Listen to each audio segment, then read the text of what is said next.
Broadcasting from the business capital of the world, this is the Podcast Business News Network. It's all about critical thinking for success, and we are with the CEO and founder, Bob Kauffman. Welcome back today. How are you? I'm great. How about you? I'm doing well. Fantastic conversation the last time we spoke about children, and today I know you have some more tricks up your sleeve, and we're going to talk a little more about business, right? Right. Great. I do a lot of consulting around business to help people be more successful there. Mm-hmm. And there's a lot of common areas where there are breakdowns in business. And I work with entrepreneurs who are starting businesses or have small businesses going, and then much larger ones.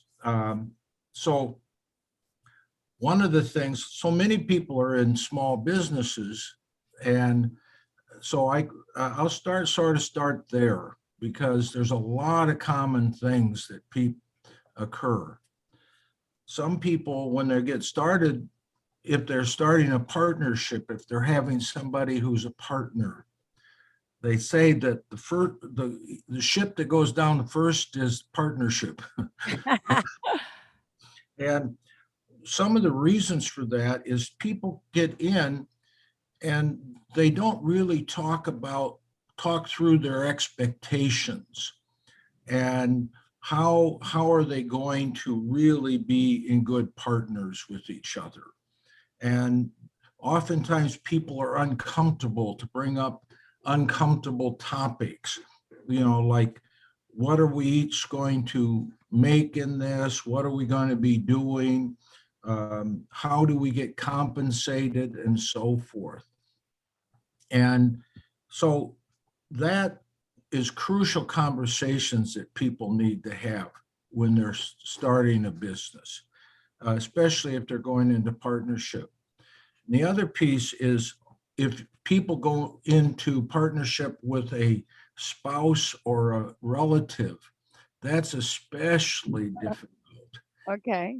Because most of the time we have, just having a partnership work in terms of a marriage or something like that is tough. Yeah. Not alone, you add on doing business together. Oh, yeah. So people learning how to really communicate. I'm not saying it can't happen and that people can't be successful, but they need to be crystal clear in their communications and getting their expectations out. Mm-hmm. So those are all very important things around partnerships and who you're doing business with. Yeah. And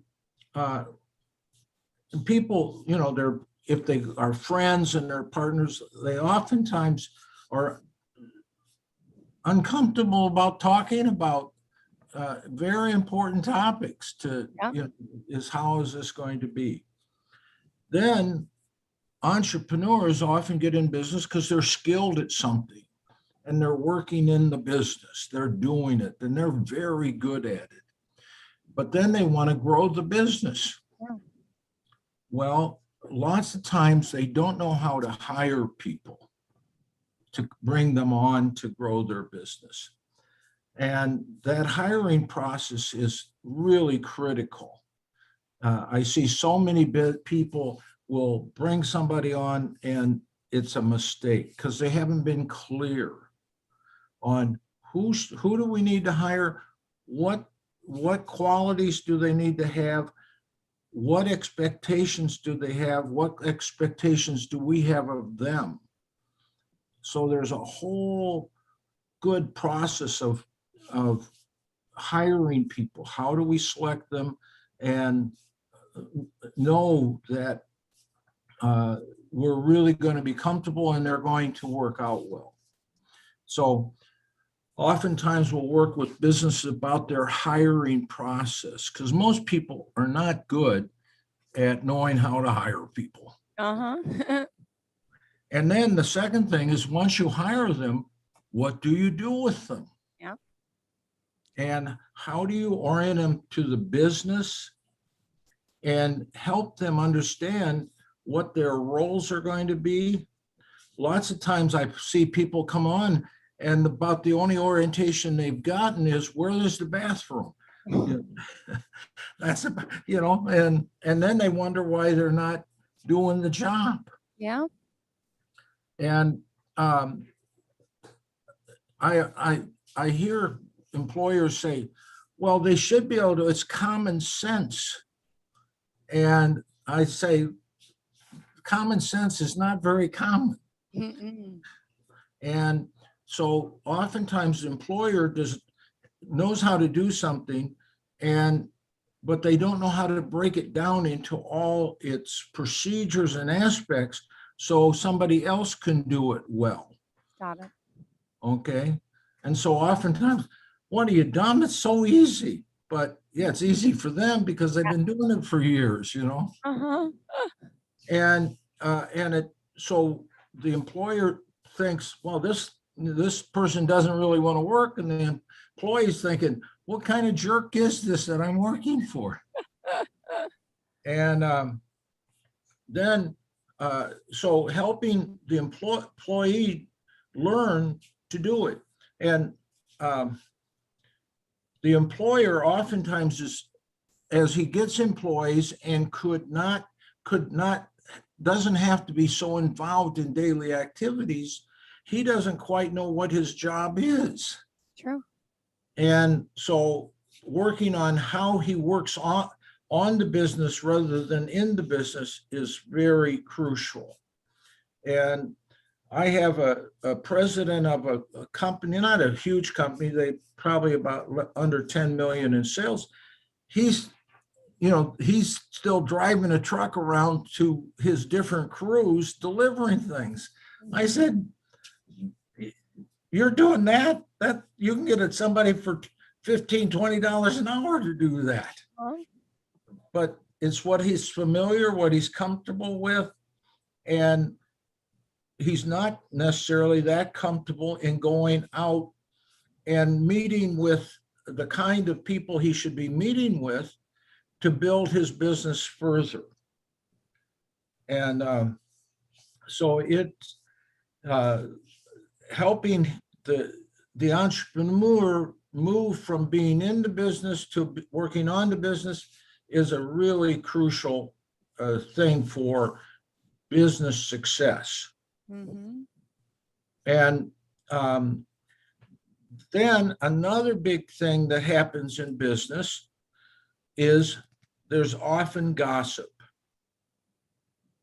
People will talk in business about somebody else in the business or whatever.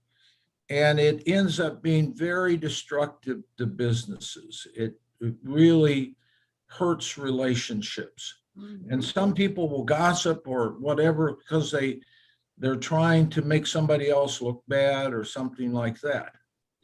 So I work with business about setting up principles of direct communication. Mm-hmm. So that if you're upset with somebody, you go to them with your upset to clear it. And you don't go to somebody else and gossip about them. But it happens all the time.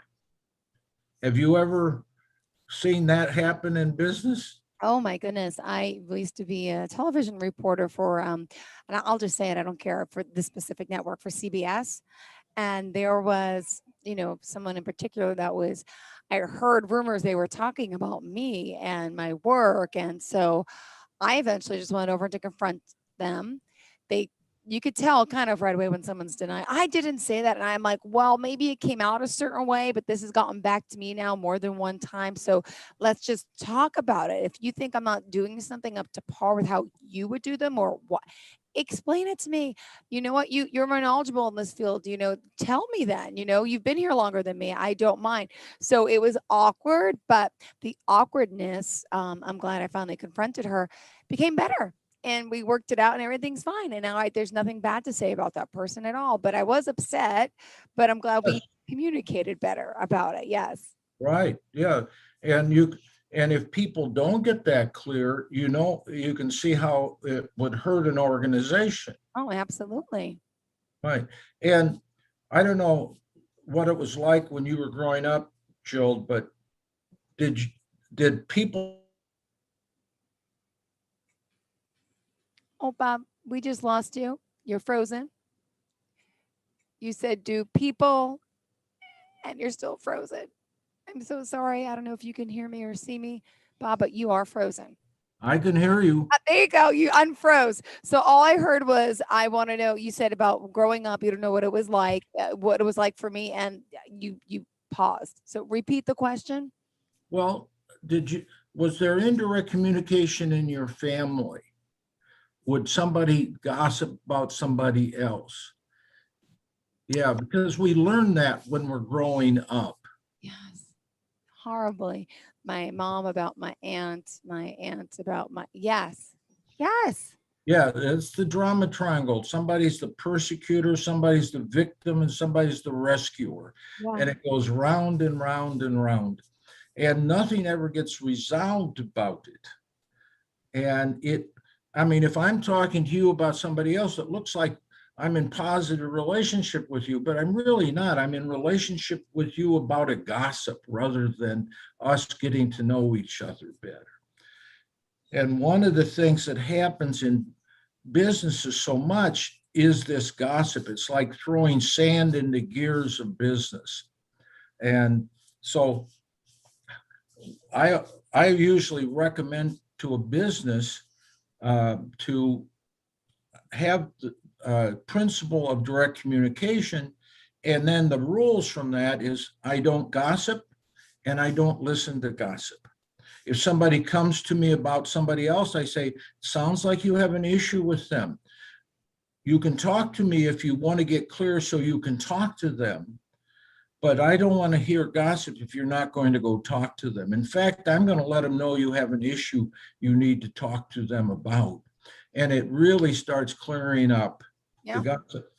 And most of us have been raised in it. It's not like somebody's terrible, but, to directly communicate, like you're going to that woman and directly communicating her, it could be upsetting to do that because you're having to take a risk. How are they going to respond to it?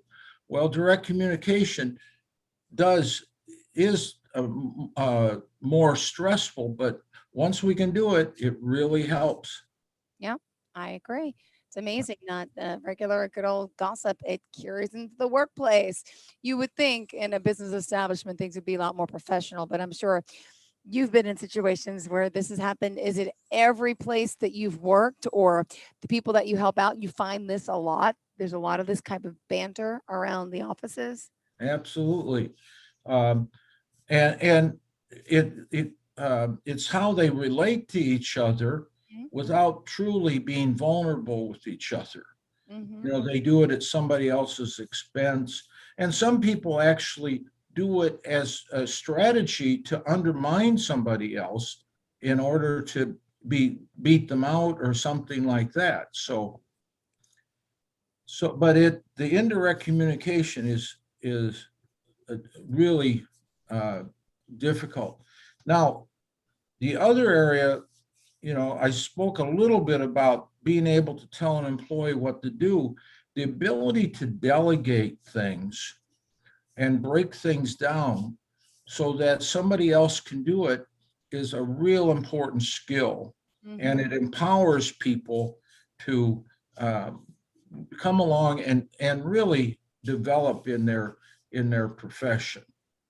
And good employers, are good instructors and support people in being really getting good at understanding what are all the steps and procedures and then being able to perform them well.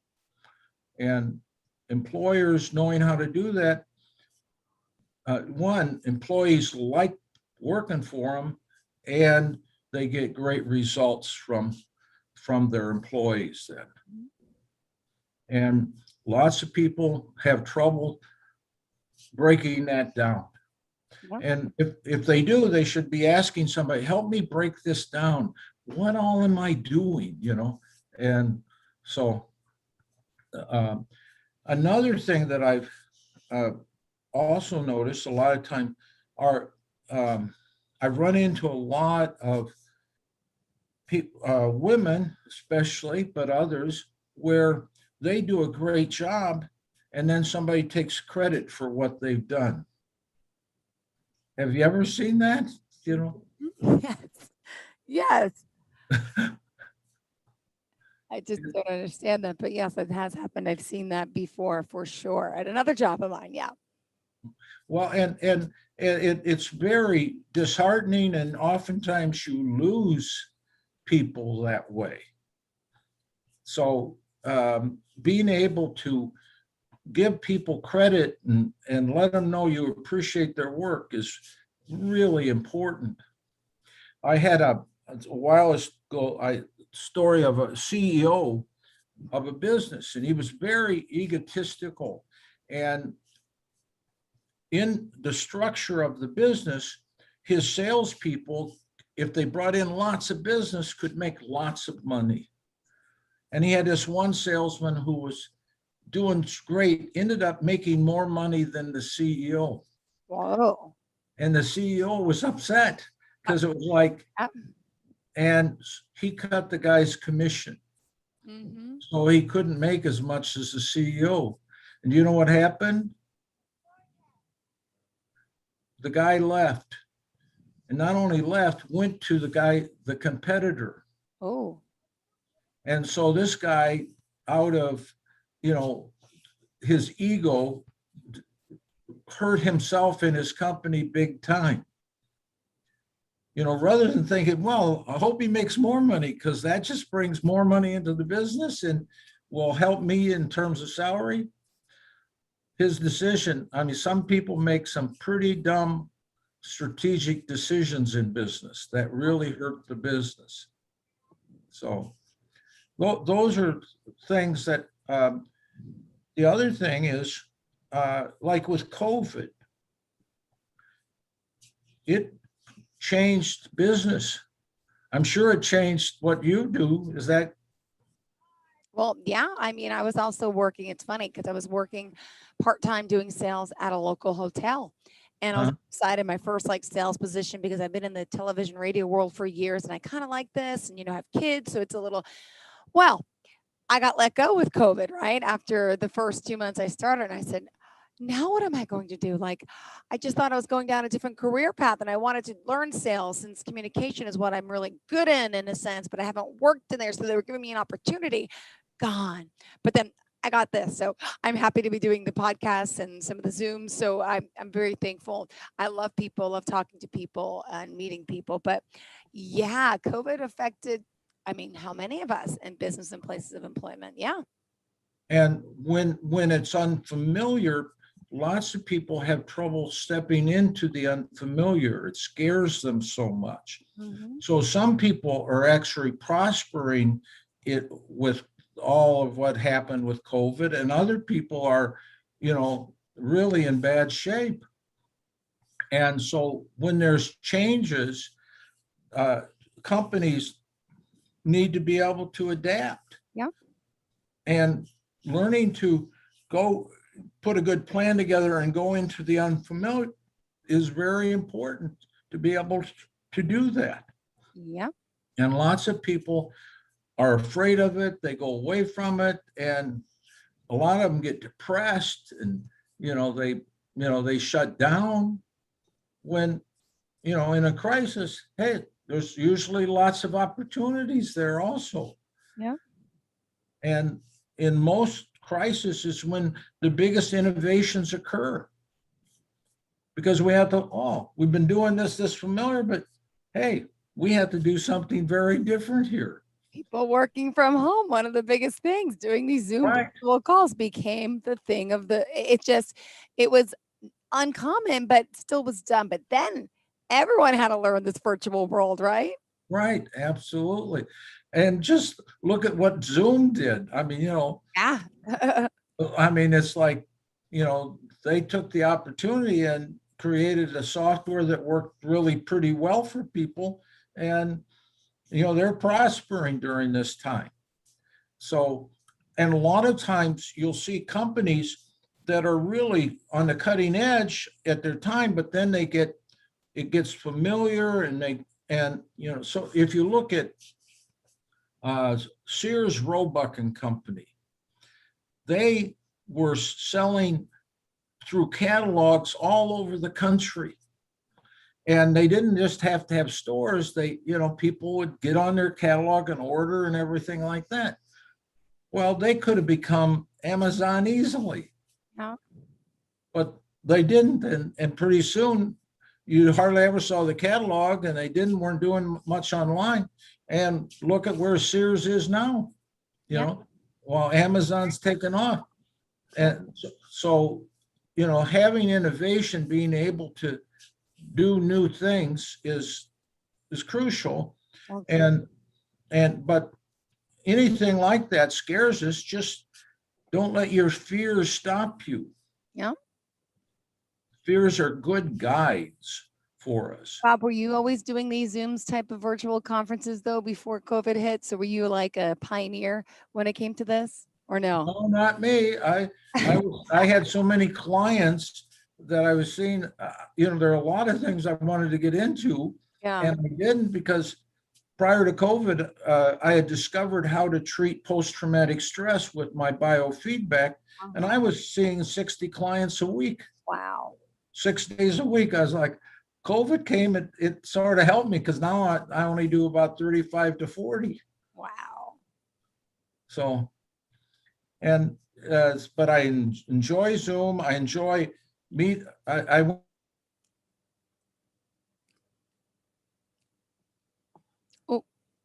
Froze. I can't hear you still. You're froze. I'm frozen. There you go. Go ahead. Yep. Repeat whatever you just said because we didn't hear it. Well, I just said that I learned how to network on Zoom and everything. And I also, but getting back to some in-person networking was fun. I was at one yesterday and it was outdoors and sunny. It was great. So I like both. Good. It's good to have a little bit of both. Yeah, I agree. But boy, businesses had to change. And, with your clients, what's the one thing that you've learned about, from this past year with the pandemic? Do you see things getting better for most businesses now, or do you see permanent changes that you want to discuss? Well, I see a lot of the businesses I've worked with helping the owners and the people in the charge of it get clear on what they're doing has really helped them a lot. And sometimes I wondered, are you guys doing better? Because I hear about the problems. Yeah, so I say, you have to check in with me, the progress you're making, because they'll come in with the next problem they want to solve. I said, well, did you solve the ones before? So yes, it's working a lot better. It's doing so. I say, good. I just need to know that I'm helping you be successful at what you're going for, because sometimes they're leading with the problem. And I said, and then big thing is I really try and help people create a vision ahead of time, what they want to create, and be able to step into it and step in it with enthusiasm. I had a realtor just recently that I was working with, and she's very, very talented, very smart. But if she was a horn, I'd say it had a mute in it. She muted herself a lot. And I said, you need to let your aliveness come out. You need to be playing with your clients. And I said, so the success for that. And she said, well, if I got an offer on one of the properties, and if somebody chose to work with me as a realtor.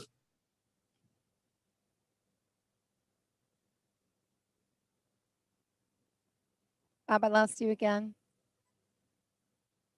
Sorry, Bob. Bob Kauffman, are you with us? And we are going to wrap it up, I think, because I don't hear you or see. Okay, can you hear me? There you go. Go ahead. Yes. Okay, so I was just saying this, we set the goals and she wanted to have an offer and she wanted somebody to choose her as a realtor.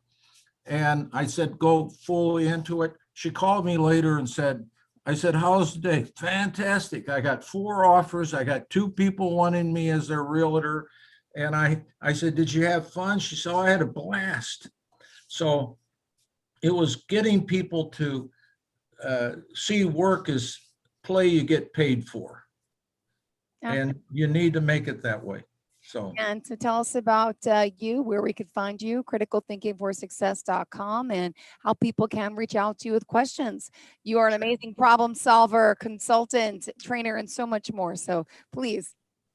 Well, it's Bob at Critical Thinking for Success is my email, and my cell number, I'll be happy to have people call me on, is 847-845-0422. Beautiful. Be happy to talk to them. Great. Well, thank you so much, Bob. It's always a pleasure seeing you, getting to speak with you. Good seeing you. You're a great person, and I'm so glad we get to meet once a week like this. Thank you for your help in what you do. Criticalthinkingforsuccess.com. Bob Kauffman, you have a great day, and everyone else the same. Stay tuned. More of the show is coming right up after the break. Please don't go anywhere.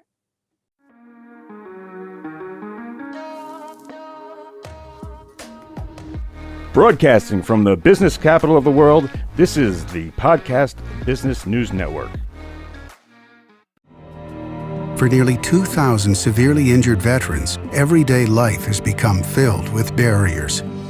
Day-to-day simple tasks can become pretty daunting. I have to carry my chair up 2 flights of steps or have somebody do it for me. What scares me the most is just the falling. When I'm struggling with my house, I think, to have that one great barrier just knocked down, it's crucial.